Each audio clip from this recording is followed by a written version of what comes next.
Good morning, everyone. It's Sunday, December 22nd. Republican presidential candidate Bill Weld is our guest this morning. Let's go on the record. With Iowa and New Hampshire now just weeks away from voting, can a Massachusetts moderate still make an impact? Why Bill Weld isn't giving up on the Republican Party. To impeach the President of the United States for that is a disgrace. And it's President Trump faces impeachment with his signature defiance. Will the Republican majority hold a line in his Senate trial? The perfect gift. Your own set of exquisitely crafted little miniature wooden MBTA cars. And in his own special way, Ted Reinstein goes holiday shopping for Bay State politicians, what they'll unwrap on the big day. Let's go on the record. From WCVB Channel 5, the inside word from Washington to Beacon Hill. Today's newsmakers are going on the record. Good morning, everyone, and welcome to OTR. I'm Ed Harding, along with News Center 5's political reporter Janet Wu. It's great to have you with us this morning, and our guest this morning is former Massachusetts Governor Bill Weld, who is a current candidate for the Republican presidential nomination. He served as governor in the Commonwealth from 91 to 97. Before that, he was the United States Assistant Attorney General for the Criminal Division. He also served as the U.S. Attorney for the District of Massachusetts. He holds degrees from Harvard and at University College, Oxford. So it's great to have you with us, sir. Thank you, Ed. Do you prefer governor? What do you like to be called? Bill. Okay, well, great to have you, Bill. Early Merry Christmas to you. And thank you for being with us. Impeachment phase now turns into a Senate trial, or at least that's what most people think.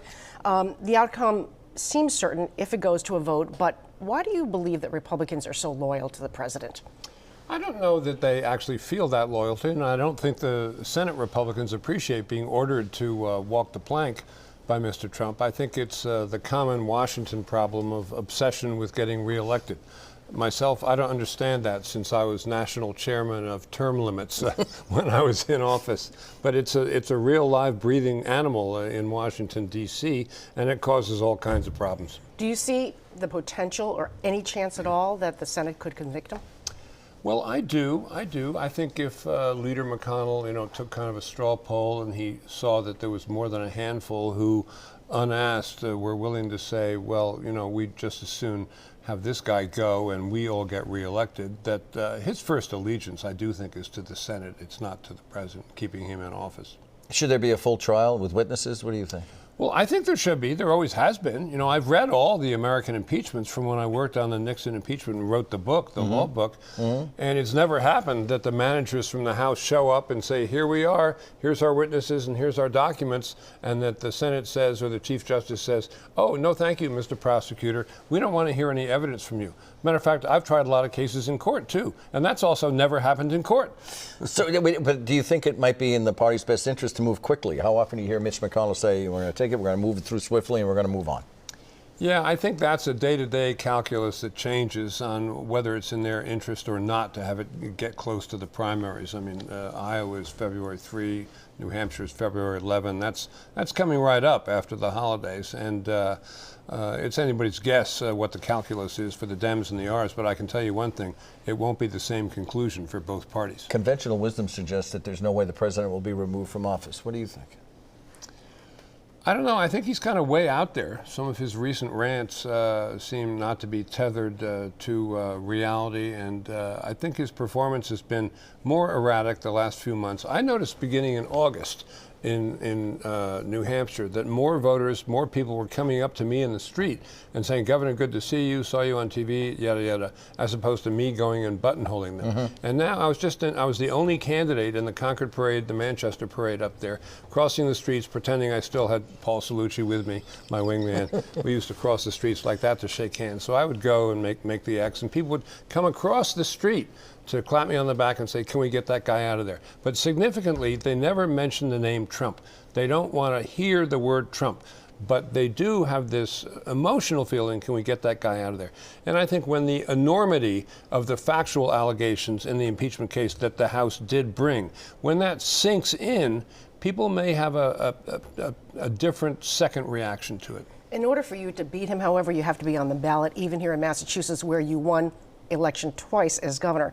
The Trumpians, a word is made up, tried to keep you off the ballot. In fact, it was a Democratic Secretary of State who really came to your rescue. What's going on here?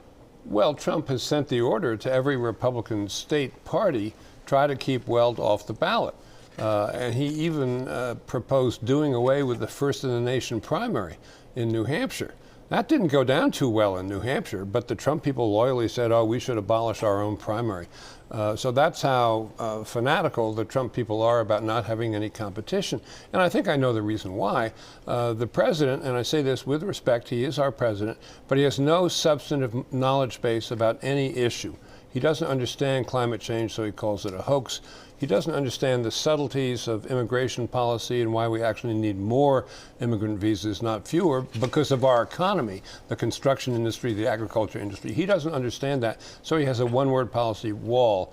And, you know, it's at a, as they say, it's at a third grade level. Did you ever get a call from Jim Lyons, who's the head of the party here in Massachusetts, or have a conversation with him about this? No, I haven't. I thought about maybe going to a Republican party that he's giving next week, and I may still do it because, of course, I'm a Republican donor, so I'm on everybody's list. I was on Kamala Harris's list somehow for her entire time. I don't think she's a Republican, but that's okay. I say everybody.